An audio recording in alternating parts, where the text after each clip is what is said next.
খাসাড়ি ভাষা সংবাদ চ্যানেলে আজকের আন্তর্জাতিক খবর শোনার লাগি সবাইকে জানাই ধন্যবাদ।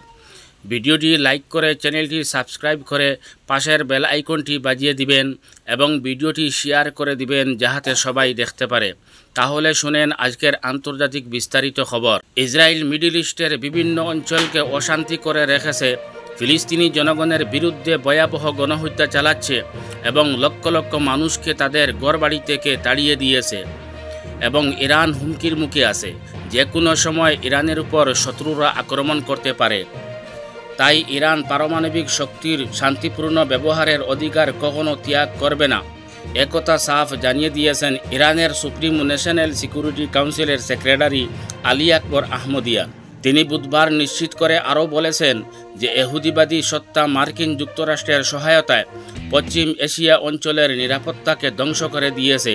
তাই ইরান নিজের দেশের নিরাপত্তার জন্য যা কিছু করার তাই করবে। ইসরায়েলি আল্লাহর গজব শুরু, এমন আগুন লেগেছে যেটা নিয়ন্ত্রণে আনা সম্ভব হচ্ছে না। যে দেশ নিজেকে মহাশক্তিশালী ভাবত, আজ ওই দেশ অন্য দেশের কাছে সাহায্য চাচ্ছে। বিশাল একটি জঙ্গলে আগুন লাগার কারণে 5 জন সেনা প্রাণ হারান বলে জানা গিয়েছে। রয়টার্স বলেছেন যে হাজার হাজার মানুষ প্রাণের ভয়ে বাড়িঘর ছেড়ে অন্যত্র চলে যাচ্ছেন। ইয়েমেন সম্পর্কে আজকের গুরুত্বপূর্ণ খবর হলো, হুতির ভয়ে ট্রাম্প কাঁপছেন, কারণ হুতি শেষ করার নামে হামলা চালিয়ে মহা বিপদে পড়ে গেছে আমেরিকা। যেভাবে ইসরায়েল গাজায় হামলা চালিয়ে যাচ্ছে, তেমন ইয়েমেনে হামলা চালিয়ে যাচ্ছে আমেরিকা। কিন্তু এখনও শেষ হননি হুতি মুজাহিদিনরা। হুতির ভয়ে সমুদ্রের এয়ারক্রাফট জাহাজ সরিয়ে নিতে বাধ্য হচ্ছেন জনাব ডোনাল্ড ট্রাম্প, কারণ ইসরায়েলে এবং আমেরিকার জাহাজের উপর সমানভাবে হামলা চালিয়ে যাচ্ছেন হুতি মুজাহিদিনরা। গাজা সম্পর্কে আজকের সবচেয়ে বড় খবর হলো, ফিলিস্তিনি প্রতিরোধ আন্দোলন হামাস গাজার রাফা শহরে পরিকল্পিতভাবে সামরিক আগ্রাসন চালিয়ে যাওয়া সম্পর্কে ইসরায়েলি প্রধানমন্ত্রী বেঞ্জামিন নেতানিয়াহুর সাম্প্রতিক বক্তব্যের তীব্র নিন্দা জানিয়ে বলেছে যে ওটাও হচ্ছে ইসরায়েলের হার, কারণ তারা আমাদের সঙ্গে লড়াই না করে তারা জনগণের সঙ্গে লড়ছে।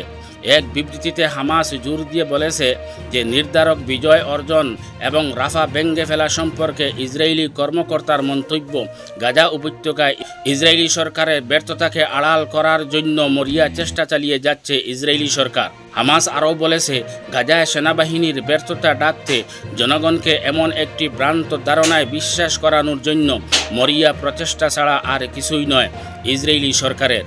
আমাদের ফিলিস্তিনি জনগণের দৃঢ়তা এবং তাদের সাহসী প্রতিরোধের সামনে তার মিথ্যাচার ভেঙে পড়েছে বলে মন্তব্য করেছে হামাস।